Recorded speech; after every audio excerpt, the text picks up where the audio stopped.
Antes de começarmos, o nome está no canto superior direito da tela. A história começa enquanto raios cortam o céu. Um homem vestido com trajes reais é morto, uma jovem treme de medo com as mãos amarradas. Ela se pergunta ao pai se também será morta assim. A família real de Greeza, com cabelos dourados brilhantes como o sol, é o símbolo de Greca. Aqueles com sangue real têm cabelos dourados, exceto uma pessoa, a princesa Clarice. Seus cabelos rosados foram herdados de sua mãe biológica, uma empregada que desapareceu sem deixar rastros após dar à luz Clarice. Sozinha, Clarice cresceu enquanto a família real se tornava mais severa com ela. Ela encontrou uma bela pedra e perguntou se gostaria de encontrar seus amigos. Quando voltou ao seu quarto, deparou-se com seu pai, a rainha e seu irmão. Levantando-se, percebeu que não era o caminho habitual deles.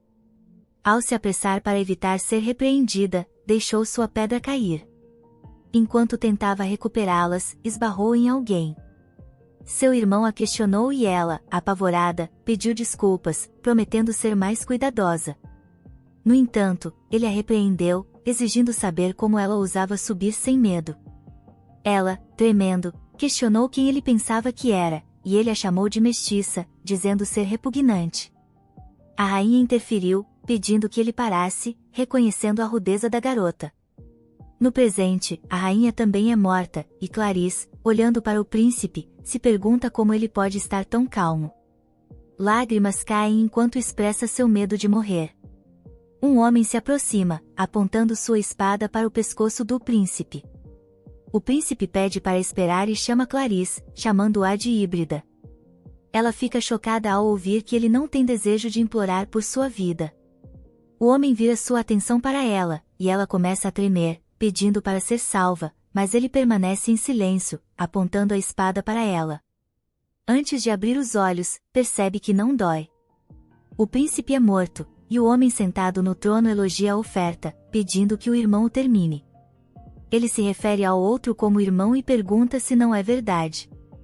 O homem permanece em silêncio, enquanto o que está no trono afirma que foi uma diversão suficiente e agora deve terminar. Que o cheiro de sangue é tão forte que ele quer se lavar rapidamente. O homem que segura a espada de repente fica na frente da princesa, dizendo a sua majestade que ele não pode matar a princesa. Clarice fica surpresa enquanto sua majestade questiona o que ele está falando, se é por piedade. Ele responde que, de acordo com o capítulo 12, artigo 17 da nova lei persa, a execução não deve ser realizada em quem não atingiu a idade de 18 anos. Ele continua dizendo que a princesa ainda não atingiu a idade de 18 anos, então não pode ser executada. Sua majestade questiona se ele quer dizer que está disposto a poupar a família real de uma nação derrotada apenas para cumprir uma lei. O homem se desculpa, mencionando que não é apenas uma lei, afirmando que nenhum rei na história jamais violou essa lei. Sua majestade parece frustrado enquanto diz que ele parece ingênuo, mas não esperava que ele fosse tão teimoso. Ele afirma que mesmo que seja sangue manchado, realeza é realeza e é também a última realeza remanescente. Ele se aproxima dela ao mencionar que essa pequena crescerá e será muito difícil buscar vingança justificando e fazendo desculpas. O homem responde antes que Clarice interrompa gritando que ela não fará isso, antes de ficar chocada quando sua majestade diz que a deixará ir conforme seu irmão deseja, mencionando que ele cumprirá seus desejos e deixará a criança viver até que ela complete 18 anos. No entanto, ele deve se responsabilizar pela criança e levá-la para Sheridan. O guarda desamarra suas mãos enquanto o homem estende a mão para ela. Ela segura enquanto se levanta, se perguntando se realmente não está morta. Sua majestade se vira, dizendo que seu irmão não deve esquecer que, no seu 18º aniversário, ele deve cortar-lhe a cabeça e trazê-la para ele na capital do reino de Chapuz. Seu duque é informado que o assistente Kenton chegou. Seu duque o convida a entrar e o parabeniza pela vitória. O assistente informa que sua majestade ficou decepcionado, então ele retornará diretamente para Sheridan sem comparecer ao banquete da vitória. Seu duque questiona se ele veio para transmitir isso. O assistente informa que veio para informar sobre outra coisa. Ele menciona que ouviu que seu duque está levando a princesa de Graia para Shera. Ele diz que será direto e menciona que se opõe à ideia de levar a princesa. Seu Duque questiona por quê. O assistente pergunta como ele planeja criar a princesa Enchera. Seu Duque menciona que não entende qual é o problema. Ele questiona se o assistente acha que não há dinheiro e mão de obra suficientes para criar uma criança em Sheridan. Ele menciona que é apenas uma criança antes que o assistente perca a calma e bata na mesa gritando que isso é frustrante. Ele grita que não é isso que ele quis dizer.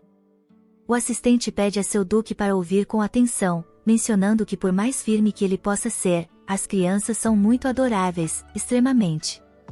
Seu Duque parece confuso enquanto pergunta por que isso seria um problema. O assistente fica perplexo ao afirmar que se seu Duque criar uma criança adorável por alguns anos, certamente desenvolverá afeto e apego por ela. Ele a alimentará, a colocará para dormir, a verá crescer com o afeto de um tio e continuará a vê-la crescer. O assistente fica frustrado ao questionar se seu Duque vai matar a criança pela qual ele desenvolveu amor quando ela completar 18 anos, perguntando se ele vai cortar sua cabeça e oferecê-la à sua majestade. O assistente expressa que nunca poderia fazer tal coisa. Seu Duque responde que desenvolver afeto é absurdo. O assistente afirma que mesmo se fossem prisioneiros de guerra, nada mudaria. Ele continua dizendo que as pessoas de Sheridan virão a amar essa criança. Seu Duque responde que é ridículo, afirmando que essa criança, cuja própria existência poderia ser a centelha para a reconstrução do reino. O assistente está frustrado enquanto cerrou o punho, questionando se seu Duque quer dizer que ele vai criar uma criança e depois matá-la em seu 18º aniversário. Seu Duque permanece por um momento antes de responder certo. O assistente responde que é melhor matar a princesa agora. De repente, algo cai enquanto a atenção dele se volta para a porta e encontram Clarice lá, ansiosa, se perguntando se vai morrer agora. O assistente fica chocado enquanto seu Duque questiona por que a princesa está ali. Ele responde que ela queria conhecer o Duque. Ela repentinamente se desculpa, dizendo que não quis escutar atrás da porta. Ela menciona que veio aqui para dizer algo para aquele cara com óculos, referindo-se ao assistente. Ela diz ao Duque que passará silenciosamente como se realmente não existisse, e é verdade que ela se certificará de não incomodar o Duque com uma expressão triste no rosto. Ela questiona se o assistente poderia reconsiderar mais uma vez. Ele fica surpreso enquanto responde que não sabe de nada, mencionando que deixará o Duque lidar com isso, decidindo sair. Antes de sair, ele também diz ao seu Duque que o avisou claramente, pois isso é algo que ele não pode fazer. Clarice parece estar muito triste enquanto seu Duque chama seu nome, sabendo que ela é a criança ilegítima. Ele pensa que, julgando por suas ações, parece que ela não recebeu tratamento real em sua terra natal. Ele está ciente de que mesmo assim, isso não muda o fato de que essa criança tem sangue real. Ele está ciente de que o lado de Greca durante sua marcha foi verdadeiramente horrível. Vilarejos devastados por atrocidades contínuas e crianças morrendo de fome ou doença nas ruas. Soldados implorando por comida ao inimigo e a classe dominante afogada em luxo e prazer, sem prestar atenção a tais detalhes. Ele está ciente de que não tem simpatia pela princesa de um reino em decomposição como esse. Ele chama seu nome enquanto menciona que verá claramente. Ele diz a ela em seu 18º aniversário. Ele a matará imediatamente.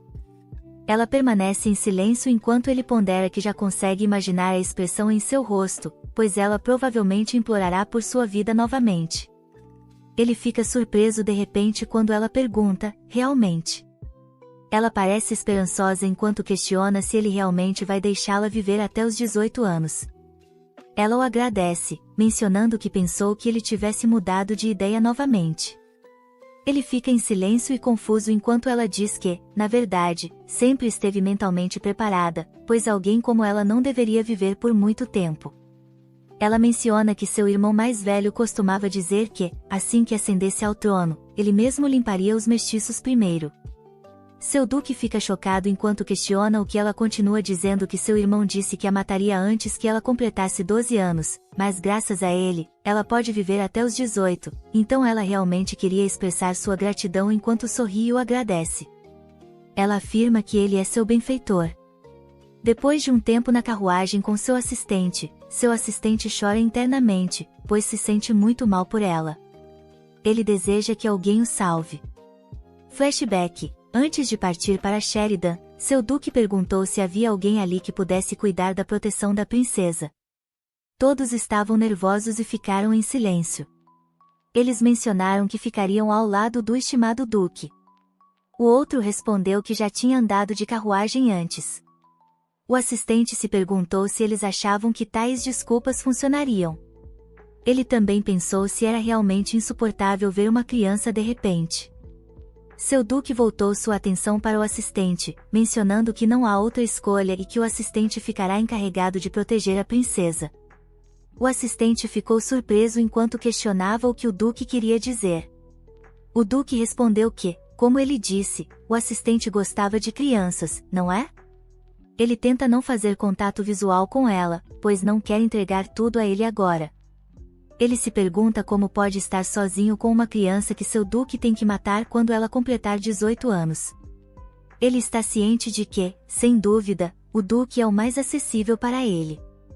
Ele dá uma olhada para ela enquanto se pergunta por que ela está tão quieta. Ele percebe que ela o está observando a cada movimento. De repente, ele fala consigo mesmo, questionando se há poeira na carruagem. Ele menciona que tem medo de que a poeira entre e não consegue encontrar as palavras certas. Ele tosse enquanto tenta evitá-la, questionando por que há tanta poeira. Ela parece estar triste enquanto se desculpa com ele, perguntando se é por causa dela, se está suja. Ambos ficam em silêncio fora da carruagem. O assistente se sente terrível, mencionando que realmente não consegue fazer isso e pede ao duque para trocar de lugar com ele. O duque não responde a ele. O assistente pede ao duque para não ignorá-lo, mencionando que o duque deveria experimentar por ele o sentimento de passar horas em uma carruagem silenciosa. O duque pergunta se eles não falaram nenhuma palavra, questionando se ele não disse que explicaria a vida de Sheridan para ela. O assistente menciona que ia fazer isso, mas ela continuou a observando durante a viagem de carruagem. Ele questiona como ela vai se sair em Sheridan, onde será tratada como pecadora e não como princesa. Seu duque pede a ele para dizer o que tem a dizer. O assistente menciona em voz baixa que quando chegarem em Sheridan, eles devem descartar todas as pertences de Reeka. Seu duque pede ao assistente para repetir. O assistente menciona friamente, como se estivesse falando com uma criança, que ela não deve esquecer que é uma prisioneira de guerra e deve viver em silêncio, e a partir de agora as festas de aniversário são estritamente proibidas, e ela deve saber o motivo melhor do que ninguém. Ele continua que pode não ser fácil, antes de seu duque responder que entendeu. O assistente fica subitamente atordoado quando seu duque pergunta se ela ouviu. Clarice está atrás do assistente. Ele menciona que vai confirmar novamente que não vão tratá-la como princesa e todos os seus pertences serão descartados. Ela permanece em silêncio por um tempo antes de mencionar que nunca se considerou uma princesa antes e também nunca teve uma festa de aniversário. Todos ficam chocados quando ela diz que também pode viver como se estivesse morta e que sempre foi assim de qualquer maneira. Ela se curva e menciona que quer uma coisa, estendendo a mão. É uma bolsa de bolso em sua mão, e ela menciona que eles deveriam por favor deixar essa criança ir. Seu duque diz novamente que já mencionou que os prisioneiros não podem ter propriedades pessoais. Ela menciona que não são apenas propriedades, mas essas crianças são seus amigos, mostrando-lhe as pedras. Seu duque está confuso. O assistente sussurra que ele provavelmente não entende porque não tem amigos, mas um parceiro para compartilhar a amizade, e isso é chamado de amizade. Seu duque diz que esse é um parceiro para compartilhar a amizade, então deve ser descartado ainda mais. O assistente interrompe nervosamente, dizendo que mesmo assim pode ficar em Sheridan se o generoso duque permitir. Ele sussurra ao duque que ele está sendo demais, pois são apenas seixos, e tirar isso de uma criança é demais. Ele pede ao duque para olhar para o olhar puro e sincero dela. Ele olha para ela antes de se abaixar, pedindo para ela mostrar a ele. Ele pega as pedras em suas mãos e pergunta qual é o nome delas. Ela diz que é Marangi. Ele pergunta se a primeira é Marangi e a segunda também é Marangi, e outra também é Marangi, e a última é finalmente Marangi. Ela diz que não é assim, pois todas juntas se tornam uma, Marangi. Ambos olham para as pedras, enquanto os cavaleiros ficam chocados ao verem seu duque assim. O assistente acha isso muito fofo enquanto seu duque pede desculpas a ela pelo mal-entendido. Ele diz que, como são amigos de Clarice, permite que entrem em Sheridan, mas ainda diz para ela ter cuidado, pois festas de aniversário e barulho são proibidos. Ela fica realmente feliz, respondendo tudo bem. Ele devolve as pedras para ela e se vira para sair, mencionando que devem começar a voltar com a carruagem. Ela olha para seus amigos, encontrando alívio, mencionando que o Duque é uma pessoa ótima. Ela pergunta tudo bem, Marangi, enquanto suas pedras brilham.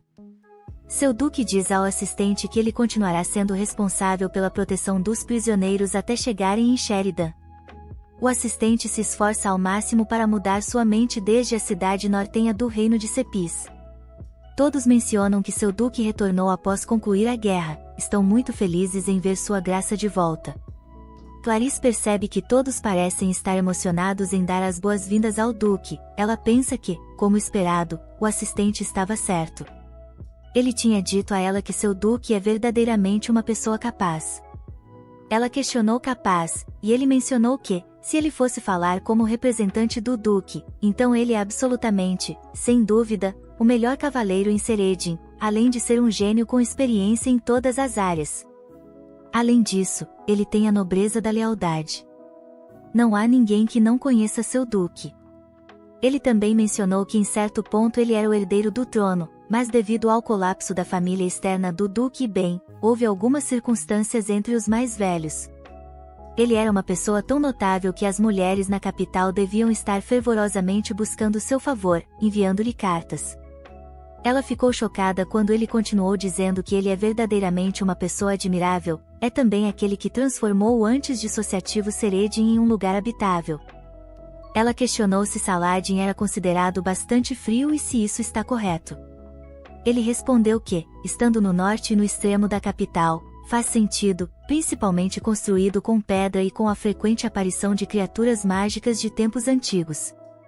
Ele tinha o apelido de Terra da Morte, mas as coisas mudaram gradualmente depois que o Duque apareceu. Ele renovou toda a parede do norte para impedir que os monstros se aproximassem, além de não poupar esforços em pesquisa e apoio aos moradores. Ele realmente é a divindade guardiã do norte. Clarice ficou surpresa, e o assistente ponderou que ele se empolgou. Ele sabe que ela é a herdeira do Duque, então eles precisam manter distância o máximo possível. Internamente, ele tenta construir uma parede entre ele e ela. Ela pergunta se o assistente é uma pessoa prestativa, mesmo para um duque tão grandioso. Ela afirma que ele é verdadeiramente uma pessoa incrível. Ele falhou em construir a parede do coração. Ele menciona que ser um burocrata não é algo que qualquer um possa fazer, a menos que sejam alguém insubstituível, como um mestre Golem. Ela questiona o que significa mestre Golem.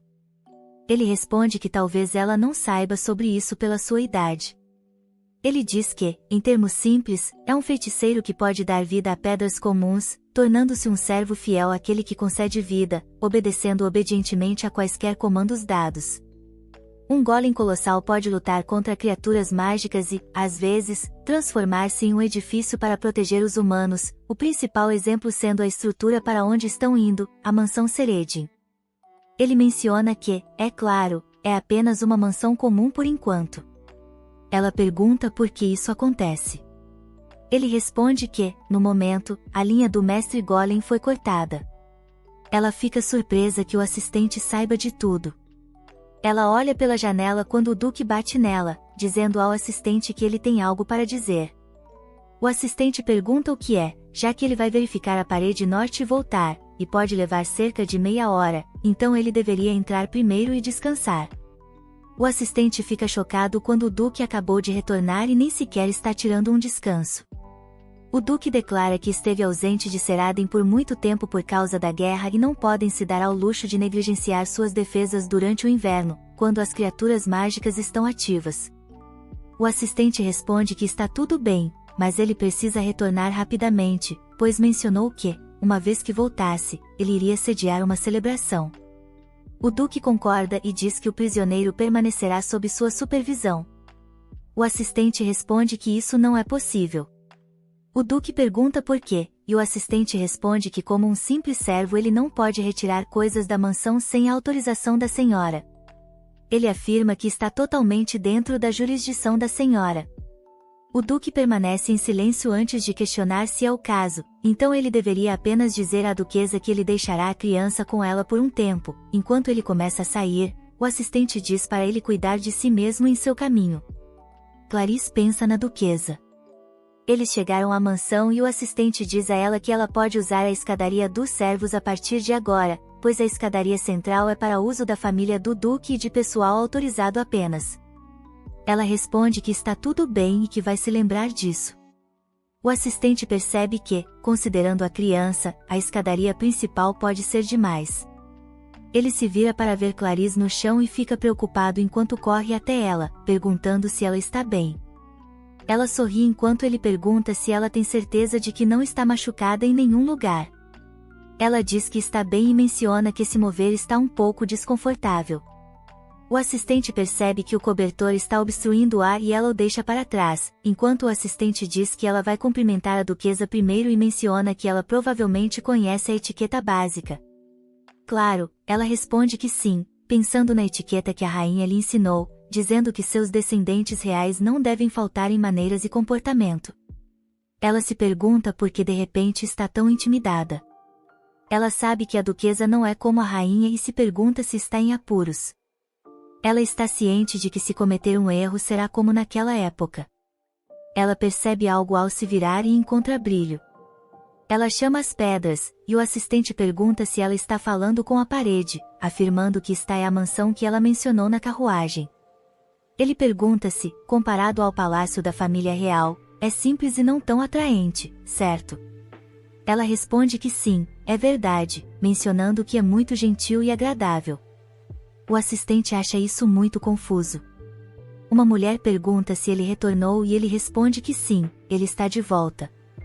Ele menciona que parece que se encontraram em um bom momento e pergunta se a duquesa está em seu quarto. A mulher responde que sim, ela está descansando em seu quarto agora. Ela pergunta se ele está ciente de como a senhora estava decepcionada e como ele poderia ir diretamente a ela sem nem mostrar seu rosto. Ele diz a ela que estará de volta dentro de 3 dias, então ela não deve ser tão dura consigo mesma. Ela pergunta por que ele está procurando a duquesa. Ele olha para Clarice e pede para ela se aproximar. Ela fica ao lado dele enquanto ele diz à mulher que essa criança foi trazida de Grieca e ele gostaria de confiar essa criança à duquesa. Ela cumprimenta a mulher e a mulher pergunta se esta é a criança, dizendo que seria melhor para ela se lavar antes de encontrar a duquesa, já que essa aparência não está muito boa. O assistente afirma. A jornada se estendeu por um longo período, tornando impossível para eles encontrarem um momento para discutir se ele poderia confiar a guarda da criança a ela.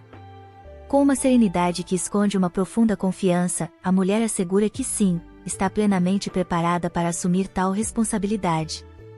Ela então menciona que vai orientar o assistente a instruir Clarice, questionando discretamente se a jovem ouviu suas instruções.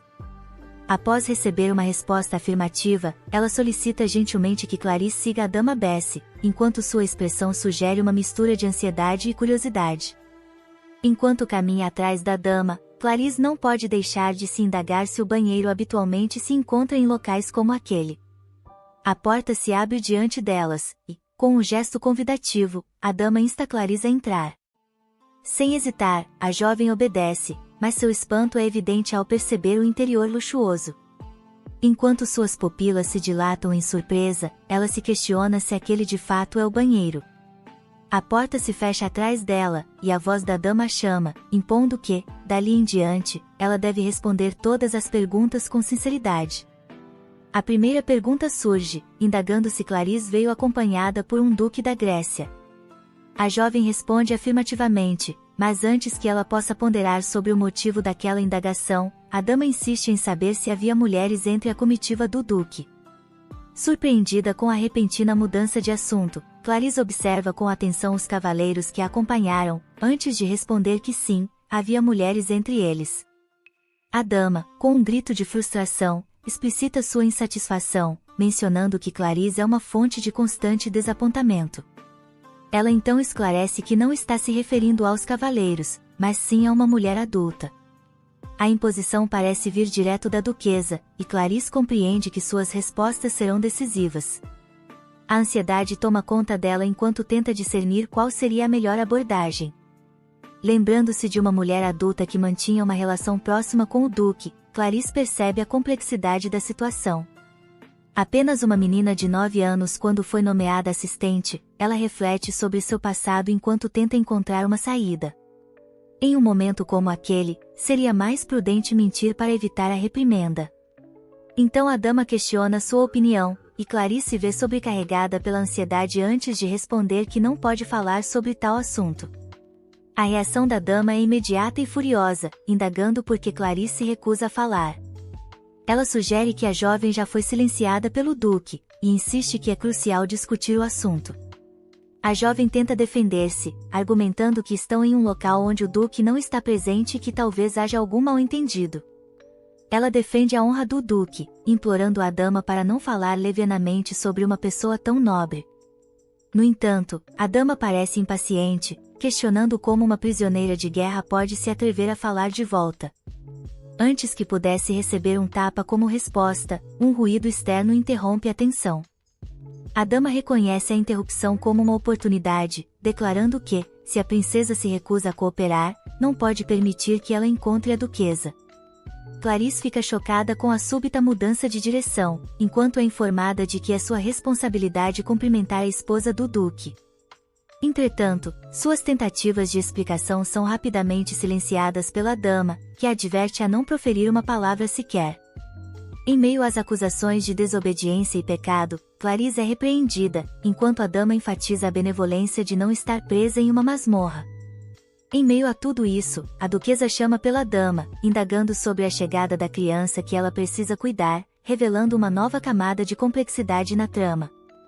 A duquesa, perplexa com as palavras ásperas da dama, questiona o motivo de ser necessário que uma duquesa se preocupe com uma prisioneira de guerra infantil de um país derrotado. Ela expressa a intenção de cuidar da situação para aliviar a duquesa de tal encargo. Em um tom sombrio, ela insinua estranheza em relação ao duque por trazer consigo tal responsabilidade, sugerindo que ele deveria ter tomado medidas mais drásticas desde o início. A reação da duquesa é imediata, ela agarra a dama, repreendendo-a por suas palavras duras e demandando saber o paradeiro da criança. Desconfiada, ela indaga se algo foi feito com ela. A dama, mantendo sua postura firme, pede para ser solta, argumentando que ainda a trata como uma duquesa, apesar de suas dúvidas sobre a legitimidade da nobreza da duquesa. Ela acusa a duquesa de falsidade, questionando se ela está finalmente recuperando sua verdadeira identidade. Em meio ao confronto, a dama enfatiza a necessidade imperativa de garantir que o duque tenha uma criança a qualquer custo, mesmo que o casamento tenha sido imposto. Ela insta a duquesa a considerar a importância de manter as aparências, advertindo que se a falsidade da duquesa for descoberta antes que ela tenha filhos, as consequências serão desastrosas para Darrington. Após a dama questionar se a duquesa compreende a gravidade da situação, a duquesa humildemente responde que sim, pedindo desculpas pelo tumulto. Enquanto isso, a princesa, em meio à sua própria crise interna, pondera sobre suas obrigações. Ela relembra sua promessa ao assistente e lamenta sua incapacidade de cumprimentar a duquesa. Refletindo sobre as palavras incisivas de sua dama, ela reconhece a verdade nelas, mesmo que isso signifique encarar a possibilidade de rejeição por parte da duquesa. Ela se critica por sua ingenuidade ao acreditar na gentileza da duquesa e do assistente, percebendo-se como um fardo que deveria desaparecer quando atingisse a maioridade. Enquanto a princesa repousa, alguém entra furtivamente em seu quarto. Uma figura encapuzada avança na direção dela enquanto ela dorme, segurando uma pedra. Para sua surpresa, revela-se ser a própria duquesa. Ela se aproxima da princesa e pensa que não pode acreditar que deixaram uma criança tão pequena dormir no chão frio. Ela olha para as condições do quarto e percebe que não estão boas. Ela está ciente de que precisa limpar isso. Ela se pergunta se deveria mostrar suas habilidades depois de tanto tempo. Ela começa a trabalhar e quando termina, sente-se revigorada. Ela deixa um pouco de pão na mesa, toca a princesa e se desculpa, mencionando que gostaria de tirá-la imediatamente deste quarto, se pudesse, mas ela é uma duquesa apenas de nome. A princesa se move ligeiramente enquanto pensa que estava prestes a acordá-la e percebe que precisa sair daqui. Ela está ciente de que não pode deixar uma criança em um ambiente tão pobre e se pergunta o que deve fazer. Ela está ciente de que o duque não vai ouvi-la mesmo se ela contar a ele. Ela pensa em algo quando de repente se vira e encontra o duque segurando-a. O duque fica surpreso ao ver seu cabelo, menciona que viu uma sombra suspeita na frente dele, então, sem saber, segurou-a. Ela diz a ele que parece que ele entendeu errado, enquanto gentilmente se afasta. Ela questiona por que ele veio agora, já que ouviu dizer que ele estaria de volta em 3 dias. Ele responde que veio logo após verificar que não havia problema com o muro norte e que não pode deixar a mansão por muito tempo. Há um silêncio constrangedor entre eles antes de ele perguntar por que ela está aqui a essa hora. Ela se encolhe, pensando que aqui vem uma pergunta inevitável. Ela tenta contar a ele, mas não consegue, pois se pergunta como explicar isso. Ela está ciente de que foi pega pelo duque, não por outra pessoa. De repente, ela pensa que é uma coisa boa, então o chama dizendo que tem um favor a pedir a ele. Ele parece surpreso com essa expressão dela. Um novo dia começa quando a princesa acorda. Ela pergunta suavemente por que isso continua a acordá-la. Ela diz que quer dormir um pouco mais. De repente, ela pergunta sobre o quarto, olhando ao redor e ficando chocada. Ela não consegue acreditar que o quarto está realmente limpo.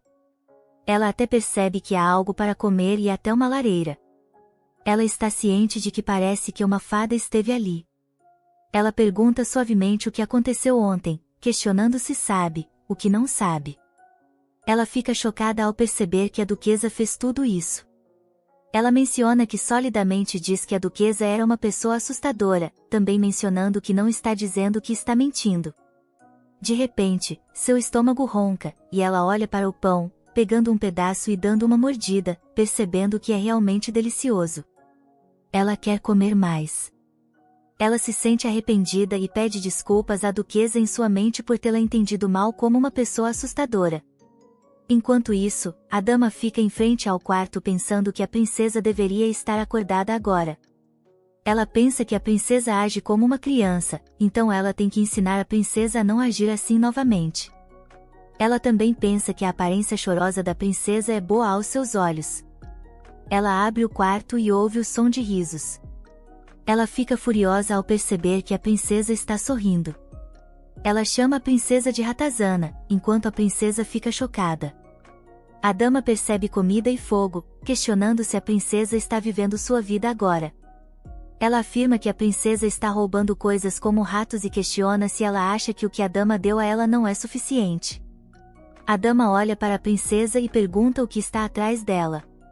A princesa fica ansiosa quando a dama se aproxima, questionando se ela roubou, porque não conseguia nem falar direito. A dama diz à princesa para lhe entregar para que ela possa verificar, mas a princesa grita que não quer. Ela se pergunta que a mulher não pode levar embora. A mulher a chama de criança desobediente e diz para ela entregar. A princesa responde que é sua amiga querida. A mulher a empurra para o lado e pega, abrindo e vendo pedras. Ela menciona que pensou que era uma pedra preciosa, mas vê que é apenas uma pedra. Ela questiona por que a princesa fez tanto alvoroço por algo assim. A mulher joga a pedra pela janela e questiona o que fazer sobre isso. Sua amiga querida foi abandonada do lado de fora. Ela questiona por que a princesa age assim por causa de sua pedra. Ela também menciona que não teria acontecido se a princesa tivesse ouvido bem. A princesa aperta os punhos. Com o punho cerrado e tremendo, a dama afirma que a princesa deveria esperar para ver, pois ela vai contar ao duque e ele a punirá naquele momento. Alguém pergunta quem é, e é o próprio duque. O duque pergunta a quem a dama vai relatar. Ela se encolhe de medo ao se virar e encontrar o duque, surpreendentemente perguntando como o duque acabou ali, já que ele deveria retornar em 3 dias. Seu duque diz para ela responder primeiro à sua pergunta, questionando a quem e por que ela está fazendo ele repetir 2 vezes. Ela se curva enquanto lhe diz que disciplinou a criança porque ela estava usando coisas da mansão como bem entendia. Ela afirma que pode ter sido um pouco duro de assistir, mas pelo bem da mansão e da criança, ela está indo. Antes que ela seja interrompida, o Duque pergunta se brincar com a lei é divertido para ela. Ela se encolhe ao questionar o que o Duque diz. O Duque diz à dama que a criança precisa crescer saudável até os 18 anos, questionando se a dama está batendo nela para discipliná-la. O Duque pergunta se ela vai assumir as consequências.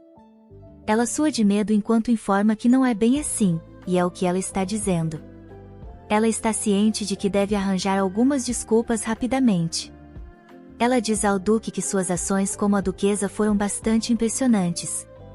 Seu Duque lembra que a duquesa pediu a ele para cuidar da princesa. Sua graça afirma que não só a dama quebrou a lei, mas também está incriminando o dono. Ele comanda seus cavaleiros para trancar a traidora no calabouço subterrâneo.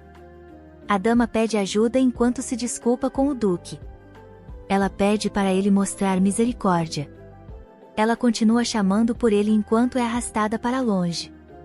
O Duque chama a princesa e diz para ela esperar ali, pois a chamará mais tarde. Ela tenta lhe dizer algo antes dele se virar. Ela parece ansiosa ao perceber que deve ser solitário lá fora sozinha, e se ela tiver que trazê-los para dentro, ela precisa pedir permissão, mas não quer causar problemas novamente. Ela diz ao Duque que não é nada e se desculpa com ele. Depois de algum tempo, ela se pergunta por que o Duque a chamou mais cedo. Ela está ciente de que ele parecia chateado e se pergunta se ela também será abandonada. Ela começa a se encolher ao perceber que pode ser o caso e se pergunta se ele apenas disser para matá-la imediatamente. Um atendente entra no quarto e informa que o Duque está chamando por ela. Ela responde tudo bem, tremendo de medo ao perceber que precisa tomar uma decisão. Acontece de forma diferente do que ela esperava, pois ela está numa banheira. O servo pergunta se a água não está quente. A princesa diz ao servo que está morna. O servo diz que está um pouco atrasado com as apresentações, mas ela é Rosal. Ela pergunta se a princesa pode dizer seu nome. A princesa se apresenta, enquanto o servo diz que tem um nome muito bonito. A princesa pergunta se seu nome é realmente adorável. A princesa diz que sim, porque combina com seu cabelo cor-de-rosa. A princesa diz ao servo que seu cabelo é rosa e não combina com ela, e é bem perceptível, enquanto menciona que gostaria de ter cabelos dourados brilhantes. Ela pensa no passado, quando as criadas questionavam o quão embaraçoso é para uma princesa não ter cabelos loiros, também mencionando que estar sob a luz do sol assim poderia torná-lo loiro. O servo de repente pergunta se estar ali é melhor do que ser loira. O servo menciona que é elegante e acolhedor, e é a cor que reflete sua bondade. Ela pergunta se há uma cor que combine melhor com ela do que esta. A princesa fica atônita. A serva pergunta se está tudo bem. A princesa afirma que a serva é a rainha dos elogios. A serva agradece à princesa e menciona que também é a rainha dos elogios. A princesa responde que a serva é ainda mais rainha dos elogios. Depois de um tempo, a serva fica chocada ao mencionar que não pode ser verdade, achando a princesa muito fofa. A princesa agradece a ela e questiona se usar algo tão bonito assim não deixará o Duque chateado. A serva informa que não será o caso, mencionando que foi ele quem instruiu a usar roupas finas.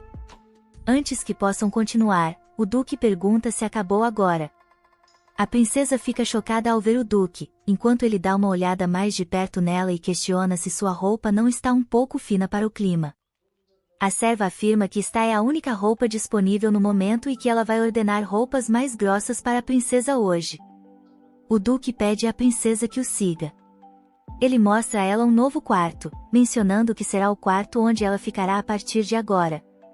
Ela fica chocada e pergunta se ele não estava planejando matá-la hoje. Ele pergunta sobre o que ela está falando, afirmando que este é o quarto onde ela ficará a partir de agora, e pergunta se ela tem algum problema com isso. Ela responde que não há problema algum, ainda chocada. Ele também lhe diz para estender a mão por um momento. Quando ela o faz, ele devolve suas pedras. Ela fica muito feliz em vê-las, enquanto ele menciona que as encontrou embaixo do prédio e que seus servos as perderam. Ela sorri e o agradece. Ele pergunta como ela está achando o quarto. Ela menciona que sente que é um quarto extravagante demais para ela. O Duque diz para ela pensar além da superfície, explicando que, em primeiro lugar, estar no segundo andar impede que ela escape pela janela, e um bom quarto proporciona estabilidade psicológica para evitar rebeliões, além de ter bom isolamento para reduzir o risco de pegar um resfriado. Em outras palavras, este quarto é, de fato, a prisão mais perfeita para acomodar um prisioneiro. Ela fica sem palavras diante de tanto significado. Ele verifica os cobertores, mencionando que talvez seja melhor trocá-los por algo mais leve, pois seria problemático se ela fosse esmagada sob o cobertor antes de completar 18 anos. A princesa quer dizer que é demais, mas se segura. Ela está deitada na cama, pensando que achava que seria apenas sobre verificar o quarto, mas ele fez muito mais do que ela esperava. Ele verificou o tamanho de suas roupas e fez um check-up de saúde, além de dar vários suplementos. Ela está ciente de que foi um pouco agitado, mas está realmente feliz. Ela pensa na caçada e até no Duque, ciente de que todos foram tão gentis com ela e foi perfeito.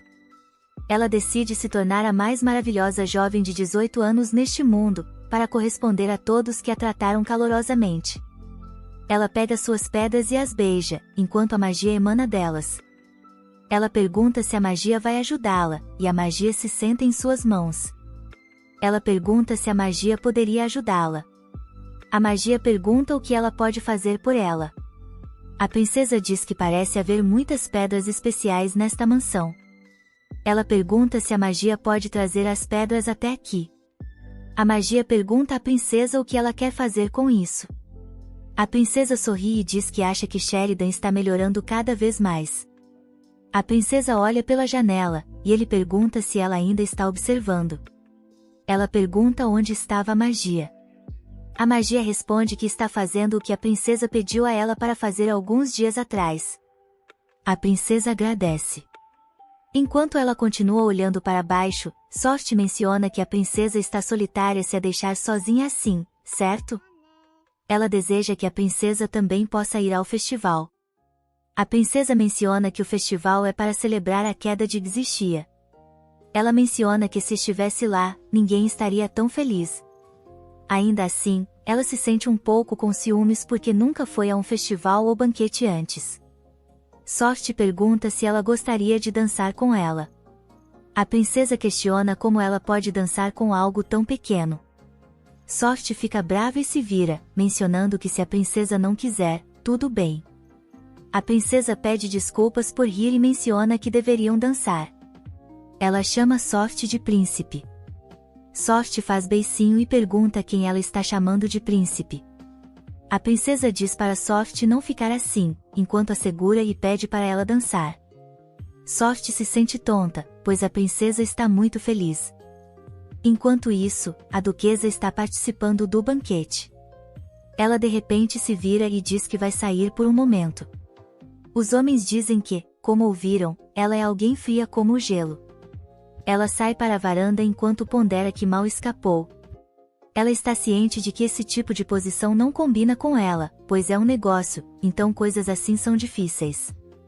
Ela pensa que tentou escapar, mas acha muito frio lá fora. Ela é coberta pelo seu duque de repente, ele diz a ela que hoje ainda está frio. Ela fica nervosa enquanto ele menciona que se ela não está bem, então ela pode entrar primeiro. Ela fica vermelha e diz a ele que está apenas um pouco bêbada. Ela diz que estava prestes a voltar em breve. Ele pergunta se é o caso. Ela questiona o que o trouxe aqui e pergunta se há algo que ele queira dizer a ela. Ele permanece em silêncio antes de se virar e se desculpar com ela, mencionando que a perturbou. Ela o chama e agradece a ele por cuidar da criança. Ela se curva e diz a ele que lamenta sinceramente que não pôde completar a tarefa que ele lhe confiou, até sua empregada cometeu um grande erro.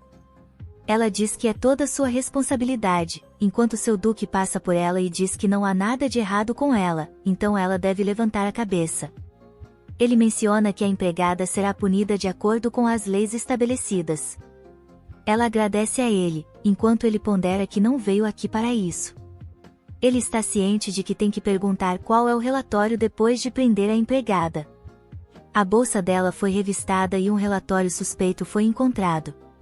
Os assuntos do Duque não foram registrados, mas era um relatório detalhando cada movimento da duquesa. Ele está ciente de que deve perguntar o que diabos é aquele relatório. Ela o chama de repente e pergunta se ele poderia evitar que a família do conde descubra sobre este incidente.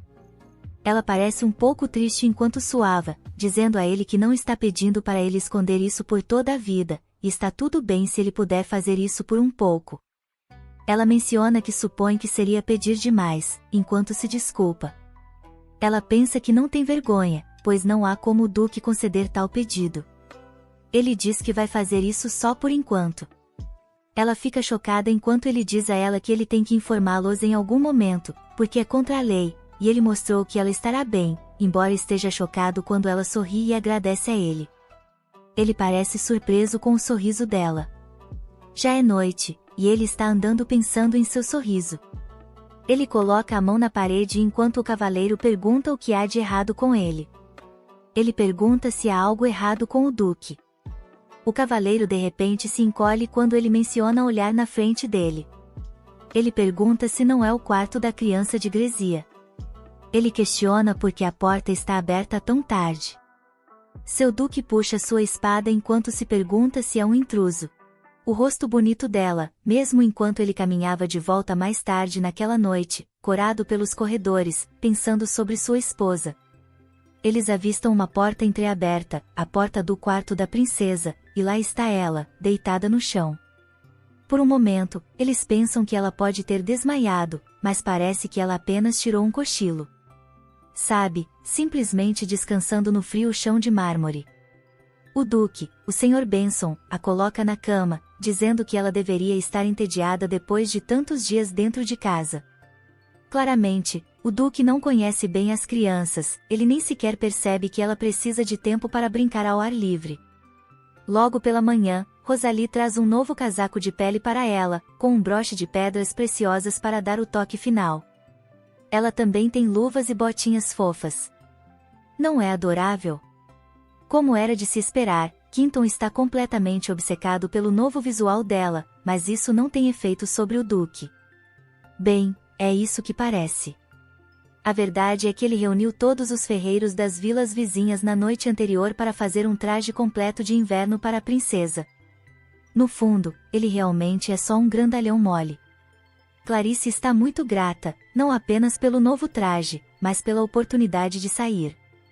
O Duque inventa uma desculpa estranha, dizendo que ela precisa estar saudável, tanto mental quanto fisicamente, o que a deixa bastante animada por algum motivo. Determinada a ser a prisioneira mais comportada, ela promete se exercitar para ficar saudável até o momento em que, com toda a crueldade, será executada assim que completar 18 anos. Como será que todo mundo já esqueceu disso? O único problema é que Clarice não teve uma infância normal, então ela não sabe exatamente que atividades deveria fazer lá fora. Tudo o que ela fazia era caçar pedras no jardim. Pensando em sua própria infância, Quinton sugere fazer um boneco de neve. Eles poderiam até fazer uma competição com as outras crianças para ver quem fazia o melhor. Maximilian comete o erro de pedir para ela construir em nome do Castelo Sheridan. Imediatamente, essa atividade divertida de inverno se transforma em uma batalha pela honra do Duque. Porque eu tenho a sensação de que Clarice vai exagerar muito.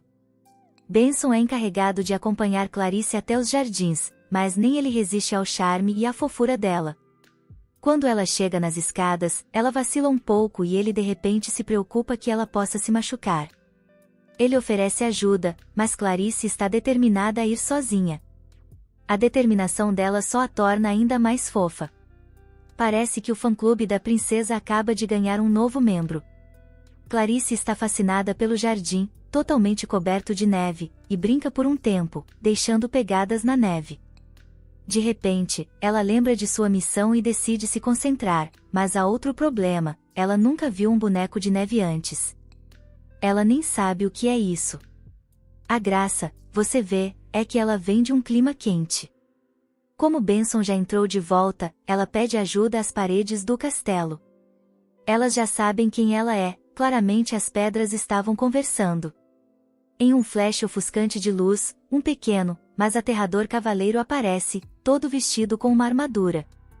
Ele é o guardião das muralhas externas, encarregado de proteger o exterior do castelo. Ele leva seu trabalho muito a sério e começa imediatamente a dar alertas. Ela nem sequer pensou em fugir, tão inocente que é. Clarice só queria dicas sobre como fazer um boneco de neve. Parece até que o guardião também não sabia, mas ele age de forma infantil e diz que é só porque ele não quer ajudar uma prisioneira do castelo. Ele fica tão irritado com ela que decide usar seus poderes para tocar o sino, na esperança de alertar os guardas do castelo de que uma prisioneira está andando livremente. Mas seu show de poder falha um pouco. Toda aquela luz dourada parecia impressionante, mas o som que saiu foi quase inaudível, e o pior de tudo, os cavaleiros simplesmente ignoraram. Acho que eles estão acostumados com o sino tocando assim, bem baixinho. Isso deve ser meio vergonhoso para o guarda. Clarice não é do tipo que ri dele, mas o orgulho do guardião está machucado, e ele grita para ela voltar para dentro. Então, ela retorna para o quarto, deixando sua missão incompleta. Mais tarde naquela noite, ela chama novamente. Uma bonitinha e delicada fada madrinha aparece. Esta deve ser a guardiã das muralhas internas, e ela parece muito mais amigável do que aquele guarda rabugento. Ela se apresenta e escuta pacientemente a história de Clarice sobre o encontro com o guardião da muralha externa. Ele não foi exatamente legal com ela, mas a fada madrinha das muralhas internas não consegue deixar de sentir simpatia. O guardião tem protegido o castelo desde antes de haver humanos por aqui, mas com o passar do tempo, a magia se desvaneceu, e agora ele mal consegue tocar o sino corretamente.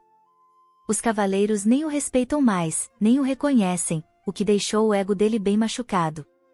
Quando a fada madrinha descobre sobre a missão de Clarice de fazer um boneco de neve, ela fica muito animada.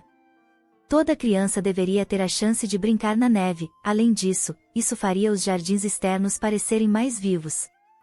A fada madrinha pensa que, se Clarice fizer um bom trabalho, o guardião ficará muito feliz. Agora, ela está mais motivada do que nunca e, finalmente, tem uma professora.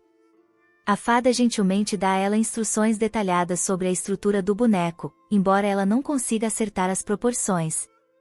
O boneco de neve que Clarice acaba fazendo ele é meio pequeno. Mais importante ainda, ele precisa de galhos para os braços. Ela vai até a floresta procurar uns galhos, ainda levando seu trabalho muito a sério.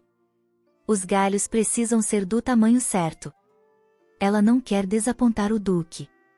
Enquanto está comparando os galhos, a duquesa corre por ali. Ela é tão bonita que a princesa quase a confunde com uma fada da neve, embora ela faria uma fada um pouco desajeitada. Ela pisa em um dos galhos principais de Clarice, quebrando-o ao meio. Obrigada, duquesa, agora ela vai passar horas procurando outro. Clarice percebe que aquela deve ser a duquesa.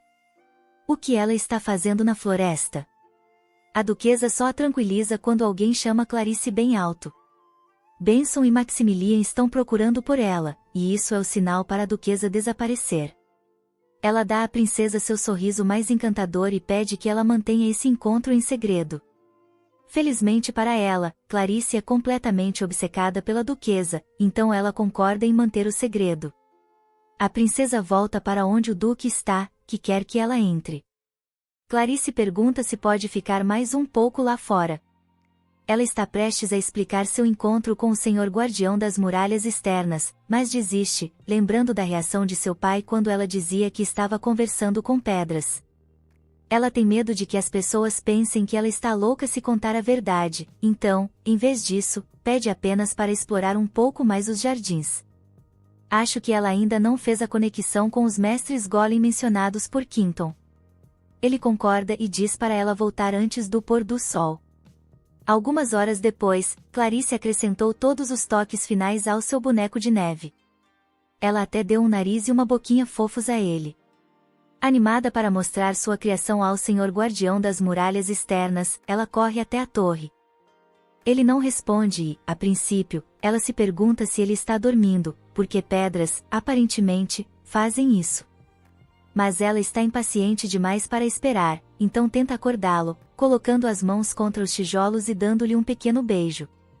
Para sua surpresa, um brilho intenso de magia rosa aparece, conjurando o guardião adormecido.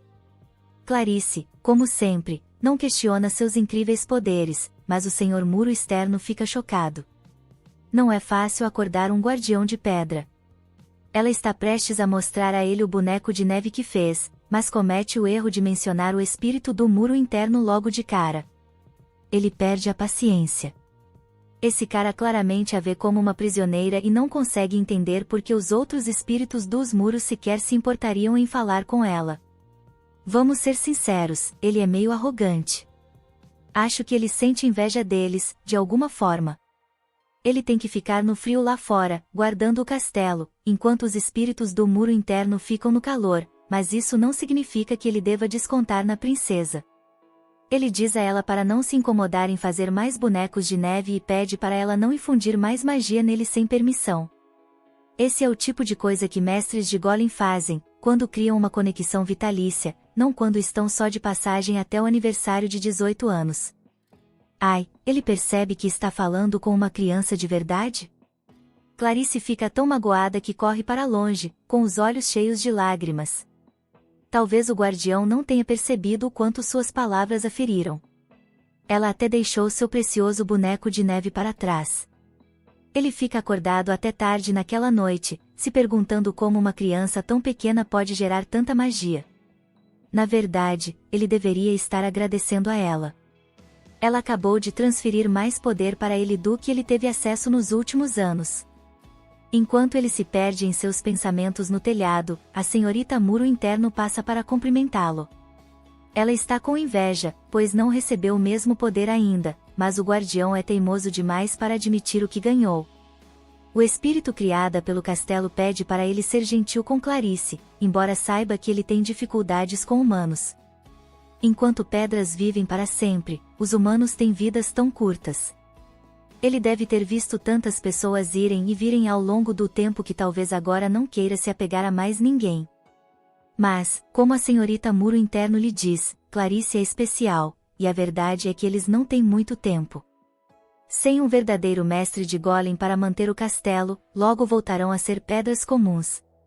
O guardião parece ter se entregado ao seu destino. Ele esperou tanto tempo por um mestre para o castelo que se tornou amargo. Ele também se tornou um pouco dramático, se me perguntar. A criada, por outro lado, ainda não perdeu a esperança. Ela quer cumprir seu dever e proteger o castelo o máximo que puder. Ela tenta convencê-lo a fazer o mesmo, quando ouvem um barulho lá embaixo. Há uma figura estranha parada na beira da propriedade, apenas olhando. Ela está vestindo um capuz e uma capa, um sinal clássico de que está armando algo. Esse seria o momento perfeito para ele tocar o sino, se não tivesse seu ego ferido no dia anterior. Ele está cansado de ser motivo de riso. Já não é mais um cavaleiro com orgulho, mas uma pedra velha e inútil sem seus poderes. Eu até sinto um pouco de pena do cara, mesmo que ele seja um pé no saco. Ainda assim, a senhorita Muro Interno pede para ele tentar mais uma vez. Talvez as coisas sejam diferentes agora que Clarice lhe deu sua magia. Ele parece hesitante. Claro, ela foi poderosa para uma criança, mas ela não é uma verdadeira mestre de Golem e não tem o mesmo vínculo com o castelo. Ele só decide sair do lugar e fazer algo quando a criada o acusa de estar enrolando no trabalho. Não exatamente confiante. Ele faz o seu melhor para invocar o sino. Nada acontece de imediato, mas, momentos depois, o céu se enche de uma luz azul clara e o sino soa alto e claro, chegando até o Duque em seu escritório. Quinton desconsidera como um falso alarme, mas o Duque não está tão certo disso. O sino tocou 2 vezes, o sinal para uma fuga de prisioneiro ou um intruso nas proximidades do castelo. Ele decide verificar pessoalmente, levando apenas sua espada e ordenando aos outros cavaleiros que permaneçam em seus postos. Que exibicionista! Ele vai direto até o portão dos fundos, onde a figura encapuzada está empoleirada no topo da cerca. Parece que o manto dela ficou preso. Deve ser um ladrão bem desajeitado, se é que é isso que ela é. O Duque se aproxima e exige que o intruso se revele, mas não há necessidade. Alguns passos mais perto, ele reconhece que o intruso não é outro senão sua esposa. Confusa, ela puxa o manto com muita força e acaba caindo de sua posição. Vocês já sabem o que vai acontecer, não é? Isso mesmo, por um pequeno milagre, ela cai diretamente nos braços do Duque, a poucos centímetros de um beijo acidental. Se ao menos ela tivesse caído mais 1 centímetro. Quando ela percebe o que aconteceu, a duquesa começa a se contorcer desesperadamente, tentando sair de seus braços. Claro, ela só torna a situação pior e torce o tornozelo. No fim, ela tem que ser carregada até sua cama pelo Duque. Bem, talvez ela não seja tão boba quanto pensávamos. Eu até gostaria de acreditar que ela fez isso de propósito, mas sejamos honestos, essa garota é muito desajeitada para armar algo assim, e seu tornozelo está bem inchado. O Duque vai buscar ataduras e um kit de primeiros socorros no próprio quarto, que por acaso fica bem ao lado do dela. Na verdade, há uma porta conectando os dois, já que eles têm sido praticamente estranhos nos últimos 3 anos. Ela quase se esqueceu disso. Enquanto ele está fora, a duquesa se pergunta se ele ainda está suspeitando dela, já que Bessie foi dispensada. Ela tem escrito suas próprias cartas para o Conde Darrington, fingindo que sua criada ainda está espionando-a de dentro do castelo. Por isso ela saiu secretamente para postar a carta, para que ele não perceba nada de errado. Mas o Duque a pegou no caminho de volta. Como ela vai se explicar agora? Sorte dela que parece que não precisará. Ele não faz perguntas e começa a tratar a lesão dela de imediato. Ela ainda se sente culpada, então decide dar a desculpa de que estava enviando uma carta de última hora para uma amiga de casa. Isso parece surpreendê-lo. Ele não a acusa, mas lhe diz que sabe. Sabe o quê? Que ela é uma falsa duquesa plantada pelo conde, para que ele não precisasse enviar sua preciosa filha para o frio do norte. Com certeza ele não sabe que ela só aceitou essa confusão porque prometeram cuidar de sua mãe doente. A pobre garota não teve escolha. Ela está prestes a implorar para que ele não conte ao conde, quando o Duque revela o que sabe, nada sobre a falsa duquesa. Graças aos céus. Por algum motivo, ele acha que ela tem um amante secreto. Ele não é cego. Eles não estão apaixonados, e isso não deve mudar tão cedo, e ela obviamente não está feliz ali.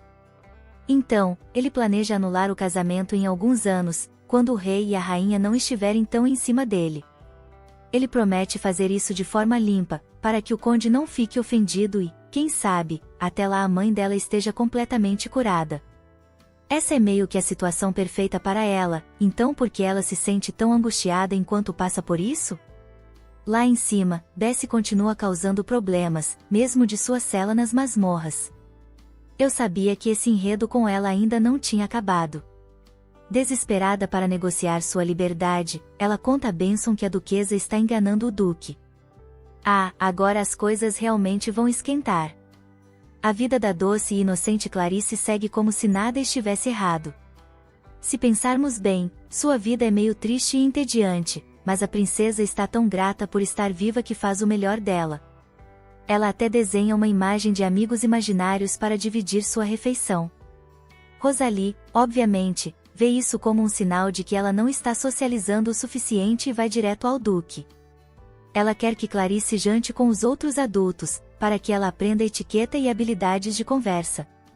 O Duque acha que pode simplesmente contratar um professor para tudo isso, mas então Rosalie lhe mostra o desenho dos amigos comendo.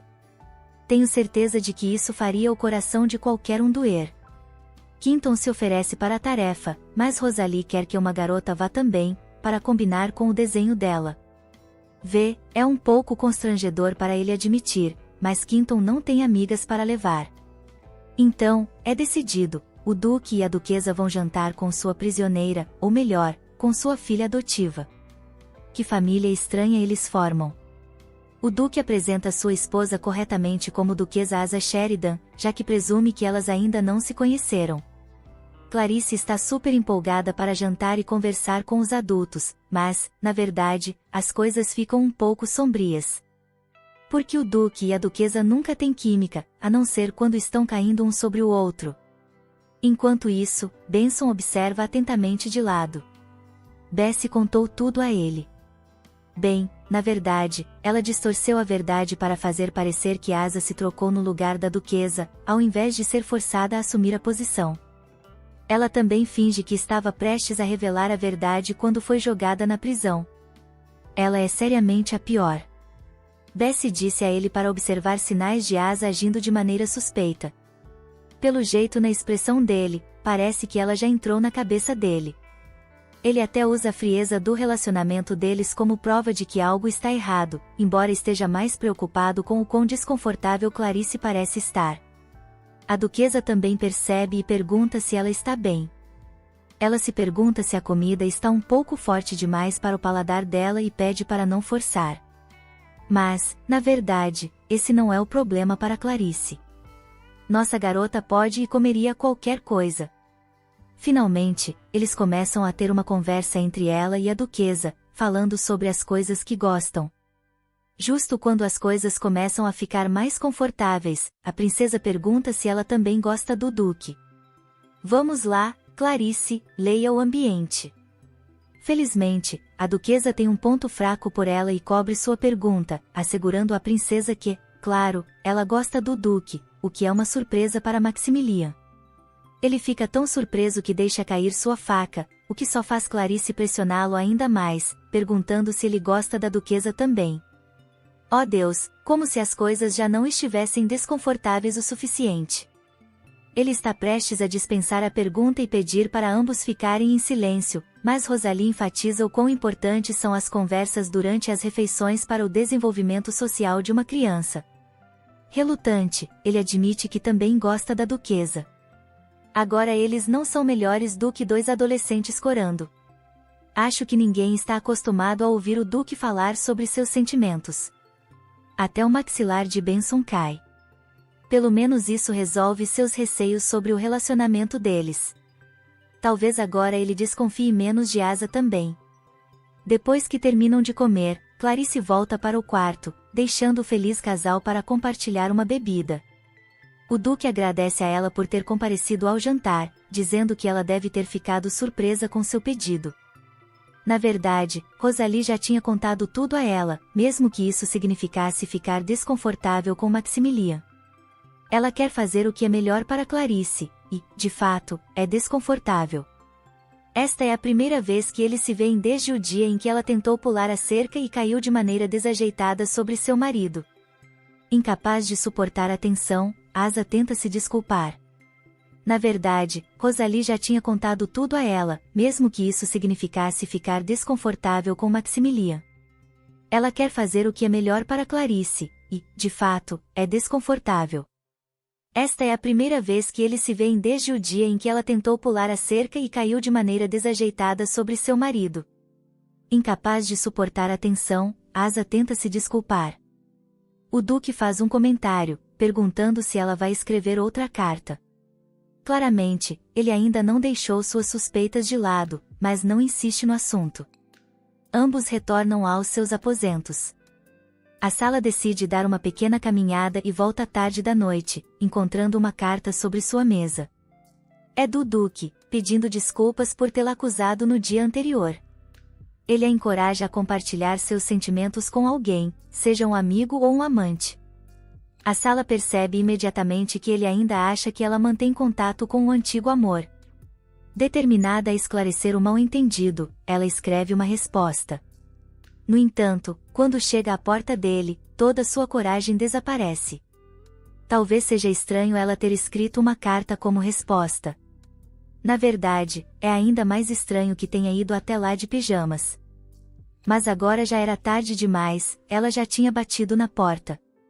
O Duque começa a abrir a porta, mas ela o impede, deslizando o braço pela fresta para entregar a carta. Eles conversam ali mesmo, com a porta entreaberta. A Sala garante a ele que leva o casamento a sério e que não há mais ninguém em sua vida, pelo menos, não nesse sentido. O Duque explica que pensou isso porque, quando ela chegou, tinha um olhar de quem sentia falta de alguém intensamente. Isso deve ter sido sobre sua mãe. Tomada pela emoção, ela começa a explicar como encontrou a Sala, que cuidou dela e a tratou como uma verdadeira filha. É uma dívida que ela nunca poderá retribuir completamente, embora esteja tentando. Afinal, é por isso que está ali. Ela não esperava que o Duque se importasse com sua vida pessoal, mas ele se mostra surpreendentemente compreensivo. Isso a pega de surpresa. Depois de 3 anos de distância, ela começa a sentir algo pelo Duque. Talvez Clarice estivesse certa em tentar aproximá-los. 2 dias depois, o Duque retorna ao seu quarto após um longo dia e encontra outra carta sobre sua mesa. Parece que isso vai se tornar um hábito. Como nenhum dos dois consegue manter uma conversa sem corar, talvez esta seja a melhor forma de se conhecerem. Maximilian está tendo os mesmos sentimentos que sua esposa. Ele pensa tanto nela que quase não ouve Benson tentando chamar sua atenção. Os cavaleiros enviaram seus pedidos de férias, já é fim de ano. A maioria dos que pediu tem famílias e esposas com quem deseja passar esse tempo. Pela primeira vez, o Duque se pergunta se deveria fazer o mesmo. Olhe para ele, até está sorrindo um pouco. Quero dizer, é o menor sorriso do mundo, mas ainda assim é um progresso. No início do período de festas, Clarice é chamada pelo Duque. Como qualquer criança, começa a pensar no que poderia ter feito de errado. Quando Maximilian a chama, a primeira coisa que pergunta é como ela está. Obedientemente, ela responde o quanto se comportou bem, parecendo mais uma soldado do exército do que uma princesa. Então, ele diz que marcou uma viagem para as muralhas do norte no fim do ano. Em Sheridan, eles celebram o término de cada ano com um festival de fogos de artifício nas muralhas, e ele quer levá-la, junto com algumas outras pessoas da mansão. Será como um grande passeio em família. Clarice fica super animada, embora pareça. O Duque só transformou a viagem em um evento de grupo porque sabia que a Sala não iria sozinha com ele. Não se preocupe, Duque, você vai chegar lá. Além disso, é um presente para os funcionários do castelo terem um tempo de folga, especialmente os solteiros, que normalmente não tiram férias. É claro que não seria Maximilian se ele não tivesse algo a mais em mente. A Guilda dos Magos vem solicitando uma investigação sobre um golem quebrado, e ele planeja aproveitar a viagem para encontrar o líder deles nas muralhas do norte e resolver 2 problemas de uma vez. Há 10 anos, monstros invadiram as muralhas do norte em um evento trágico que tirou a vida do mestre da Guilda dos Magos e do rei anterior. O mestre da guilda também era o responsável pelos golems, e sua morte resultou no colapso do colossal golem. Os corpos do mestre e do antigo rei ficaram presos sob os escombros. Como você pode imaginar, essa situação abalou o relacionamento entre a família real e os magos. A família real pode não ficar feliz com o Duque participando da investigação. Mas, mesmo que isso não fosse um problema, é improvável que encontrem muito. Somente um mestre de golems pode lidar com os restos de um golem. Ainda assim, com o filho do antigo mestre da guilda liderando a investigação, há uma pequena esperança. Ele é muito jovem, não muito mais velho que Clarice, e se chama Noah. Apesar de não ser um mestre de golems, aos 11 anos ele já se tornou um dos 5 melhores magos do reino, um verdadeiro prodígio. No entanto, o talentoso jovem está atualmente preso por um grupo estranho de magos encapuzados que não parecem se importar muito com sua sobrevivência. Seu líder, Nelson, o culpa pela morte de sua mãe e claramente deseja controlar a pesquisa sobre o golem quebrado. Mas quem é esse Nelson, afinal? E por que ele culpa uma criança literal pela morte de sua mãe? Algo nessa história não parece certo. Enquanto isso, na estrada para as muralhas do norte, o jovem mestre da guilda se lembra de um momento com um homem mais velho, que parecia ser seu mentor, pedindo-lhe para examinar o interior do golem quebrado. Mas agora, sentado naquela pequena prisão e ouvindo as palavras duras de Nelson ecoarem em sua mente, Noah perde a confiança. Desistindo da missão de seu mestre, ele joga uma pequena esfera vermelha pela janela da carruagem. Tenho certeza de que veremos isso de novo mais tarde. De volta a Sheridan, Clarice está animadíssima com a viagem às muralhas do norte. Não apenas será sua primeira vez assistindo a um espetáculo de fogos de artifício, mas também uma oportunidade de explorar mais do território do Duque. Quem sabe, talvez até faça um novo amigo. Alguns dias e uma curta viagem de carruagem depois, eles chegam à muralha do norte de Sheridan. Benson ajuda Clarice a descer da carruagem, enquanto o Duque oferece a mão para sua esposa, como um verdadeiro cavalheiro. A química entre os dois é tão intensa que até Clarice consegue ver as faíscas. Embaraçado, o Duque apressa todos para o alojamento, mostrando o quarto de Clarice primeiro. Ele reforça as regras que discutiram antes da chegada. O Duque tem uma reunião urgente, mas percebe que a princesa parece triste. Ela está preocupada com ele. Ele esteve trabalhando sem parar desde antes de saírem do castelo, e agora, mesmo na viagem, não tem descanso. Parece que ele está se esforçando muito ultimamente. Maximilian se sente tocado pelas palavras dela, embora sua reação não demonstre isso. Coitada da Clarice, ela pensa que o ofendeu e se joga na cama em derrota. Ela tira Malang de sua pequena bolsa, e seu amigo de pedra imediatamente pula em sua cabeça. Ela não está de bom humor. Durante a viagem, Clarice encontrou uma esfera vermelha, a mesma que Noah havia jogado pela janela. Ela achou bonita e decidiu guardá-la. Quando pega a esfera em sua mão, a pedra começa a falar. Será que todas as pedras desse mundo falam ou Clarice é simplesmente muito sortuda? A pedra pede um favor e conta sobre Noah, o jovem mago preso na carruagem.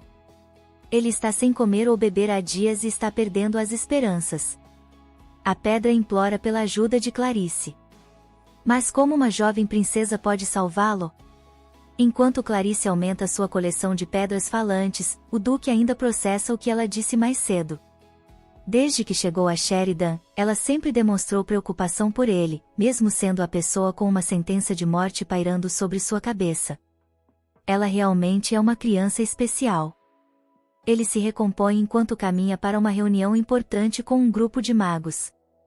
E adivinhe quem está liderando o grupo? Nelson, aquele sujeito horrível que prendeu Noah. Como já sabemos, o Duque esperava cooperar com Noah nessa pesquisa, pois, até onde ele sabe, Noah é o chefe da Guilda dos Magos. Não faz sentido ele estar ausente. Nelson, com sua cara de pau, mente descaradamente, fingindo que Noah simplesmente não apareceu e que ele, Nelson, assumiu o comando da pesquisa. O mestre de Noah, Jonas Ter, antigo líder da guilda, faleceu recentemente. Foi ele quem colocou Noah no cargo. Mas Nelson não perde a oportunidade de argumentar que Noah ainda é apenas um garoto e que faria muito mais sentido um adulto assumir uma responsabilidade tão séria. Para sua surpresa, o Duque não concorda. Na verdade, ele deixa claro, se Noah não estiver liderando a investigação, ele se recusa a conceder sua permissão.